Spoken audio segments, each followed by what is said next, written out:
ایک جو مفہوم ہے اور ایک جو ہم نے سنا ہے شہید کا معنی، وہ گواہی دینے والا بھی سنا. تو اب شہید جب شہید ہو جاتا ہے تو پھر کس انداز سے وہ گواہی ایک تو وہ ہے جو گواہی دیتے دیتے بھی شہید ہو گیا، اور ایک وہ جو شہید ہو گیا، اب اس کے بعد اس کا گواہی دینے کا انداز کیا ہے؟ دیکھیں بعد یہ جو شہادت شہید جو ہے نا، اس کا ماخذ اوریجن جو ہے، روٹ ورڈ اس کا کیا ہے؟ روٹ ورڈ اس کا جو ہے وہ شاہدہ فعل جس سے یہ مشتق ہوتا ہے. ویسے تو اس میں اختلاف ہے کہ مصدر جو ہے وہ روٹ ورڈ ہوتا ہے یا فعل ماضی روٹ ورڈ ہوتا ہے. بصریوں کوفیوں کا مشہور اختلاف ہے. تو کوفیوں کے ہاں جو ہے وہ فعل روٹ ورڈ ہے شاہدہ، شین ہا دال، اور جو ہے وہ مصدر پہ جائیں گے تو شہادت یا مشاہدہ. اس میں بھی آگے علماء کا اختلاف ہے کہ شہید کا جو روٹ ورڈ ہے وہ مشاہدہ ہے یا شہادت ہے. وہ بھی میں تھوڑی سی روشنی ڈال ہی دیتا ہوں. شہید کا جو ماخذ، اصل ماخذ شین ہا دال، شاہدہ. تو جہاں کہیں لغت عرب میں یہ شین ہا دال کا مادہ پایا جائے، یہ تین حرف جہاں بھی اس طرح استعمال ہوں گے، اکٹھے آ رہے ہوں جہاں بھی، تو وہاں تین معنی میں سے ایک معنی ضرور پایا جاتا ہے. وہ کیا؟ یہ عربی میں معنی ہوتا ہے، اردو میں معنی ہے، اسی لیے معنی بول رہا ہوں، معنی بھی ٹھیک ہے اردو میں. تو حضور، علم اور اعلام، یہ تین معنوں میں سے ایک معنی ہوگا ہی ہوگا. حضور، علم اور اعلام. اعلام کا معنی ہوتا ہے خبر دینا، اور اسی کو آپ گواہی کہہ لیں، جس کو عام طور پر گواہی کہتے ہیں، وہ اس اعلام کے اندر آ گیا. تو شہید جو ہے اس کے اندر یہ تینوں معنی پائے جا رہے ہوتے ہیں. مشاہدہ کے اعتبار سے بھی درست ہے، شہادت کے اعتبار سے بھی ٹھیک ہے، کیونکہ وہ جب شہید ہوتا ہے تو وقت شہادت اس کی آگے سے پردے ہٹ جاتے ہیں، وہ اپنا ٹھکانہ دیکھ لیتا ہے، مشاہدہ کرتا ہے. اور فرشتے بھی مشاہدہ کرتے ہیں کہ کس طرح اس پہ رب کی رحمت نازل ہو رہی ہے، اور وہ خود بھی مشاہدہ کرتا ہے. تو مشاہدے سے بھی ٹھیک ہے. اور دوسرا جو ہے وہ مشہود بھی ہے کہ اس کے حق میں جنت کی گواہی دی گئی ہے. شہادت والے فعیل بمعنی مفعول لیں تو وہ مشہود لہو بالجنہ ہے، اسے جنت کی گواہی دی گئی ہے شہید کے حق میں. اور اگر جو ہے وہ شاہد کے معنی میں لیں تو ٹھیک ہے، وہ خود گواہ ہے، وہ اپنے خون کے ذریعے گواہی دے رہا ہے اللہ کے ایک ہونے کی. اسے بھی گواہی دی گئی، جی بالکل، اس کو جنت کی گواہی دی گئی ہے اس کے حق میں، اور وہ خود گواہی دے رہا ہے اللہ کے ایک ہونے کی. اعلاء کلمت اللہ کر رہا ہے، اس کی گواہی دے رہا ہے اپنے خون کے ذریعے. لوگ گواہی دیتے ہیں اپنی زبان کے ذریعے، شہید وہ ہے جو اپنے خون کے ذریعے گواہی دیتا ہے. تو اس کی اس گواہی کا اعزاز یہ رکھا شریعت نے، کہ شریعت نے حکم دے دیا کہ اس شہید کو غسل نہیں دینا. جو بھی مرنا ہے، مرنے کے بعد غسل ہر ایک کو دیا جانا ہے، شہید کو غسل نہیں دینا. کیوں؟ کہ اس نے جو اپنے خون کے ذریعے گواہی دی ہے، یہ اس کے میڈل ہیں، یہ اس کے تمغے ہیں. لوگوں کو تمغے دیے جاتے ہیں، یہ شہید کے تمغے ہیں. یہ تمغے اس سے جدا نہ کرو، یہ لباس اس سے جدا نہ کرو. اس کے لیے الگ سے کفن نہیں ہے، اسی لباس میں دفنانے کا حکم ہے.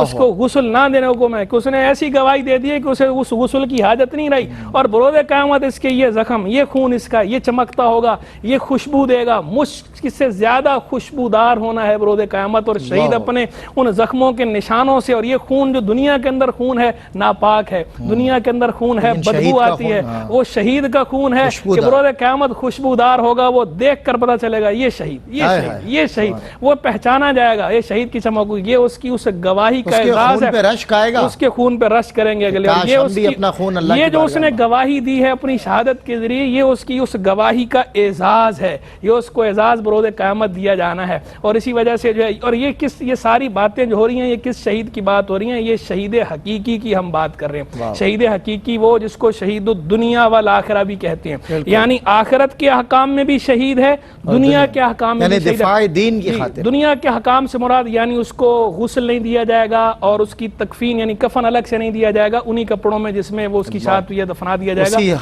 اور بعض الائمہ کے ہاں تو جو ہے وہ جنازے کی نماز نہیں، جیسے شافعیہ ہیں، وہ تو کہتے ہیں جنازہ بھی نہیں پڑھا جائے گا. کیوں کہتے ہیں؟ اس کو حاجت ہی نہیں کسی کی مغفرت کی دعا کی، وہ بخشوانے والا ہے. وہ تو یہاں تک کہتے ہیں. تو ایک ہے شہید الدنیا والآخرہ، دوسرا ہے شہید الدنیا، کہ خالی دنیاوی احکام میں شہید ہے، آخرت کے احکام میں شہید نہیں ہے. یہ کون ہے؟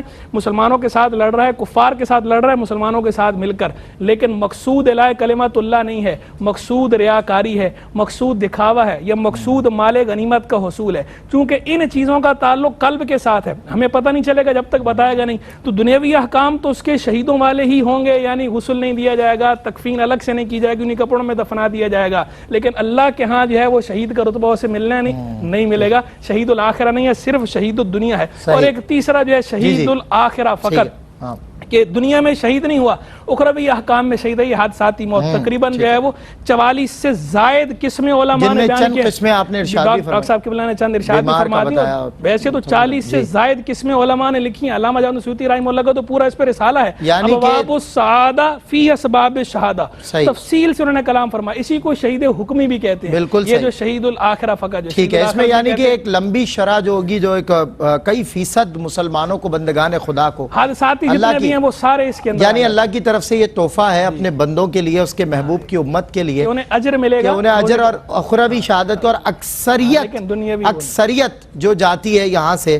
بیماری سے لڑتے ہوئے جاتے ہیں۔ اور امام علی مقام کی ایک بات کہہ دوں، امام علی مقام کی ذکر سے، امام علی مقام امام حسن مجتبیٰ کو شہادت سری حاصل ہوئی، امام حسین امام علی مقام علیہ ان کو شہادت جہری، یہ بھی دو قسمیں ذکر کی ہیں، شاہ عبدالعزیز محدث دہلوی نے کہ ایک شہادت سری ہے، ایک شہادت جہری ہے، اللہ نے حضور کو یہ شرف عطا فرمایا کہ حضور کے دونوں شہزادے، دونوں نواسے، ایک نواسے کو شہادت سری کا شرف دیا امام حسن مجتبیٰ، دوسرے نواسے کو شہادت جہری کا شرف دیا امام حسین مجتبیٰ کو، کہ یہ شہادت کا شرف بھی حضور کے ہاں یہ جمع ہو جائے، کیونکہ ظاہری بات ہے حضور پر کسی کو قدرت نہیں ملنی تھی کہ حضور کو شہید کرتا، حضور شہید نہیں ہونے تھے، لیکن وہ شہادت کا شرف اللہ نے عطا فرمانا تھا، وہ اس صورت میں عطا فرمایا کہ دونوں نواسے جو ہے، ایک کو شہادت سری، ایک کو شہادت جاری، ہوں شہادت کا شرف بھی حضور جان عالم علیہ السلام کو عطا فرما دیا گیا۔ سبحان اللہ۔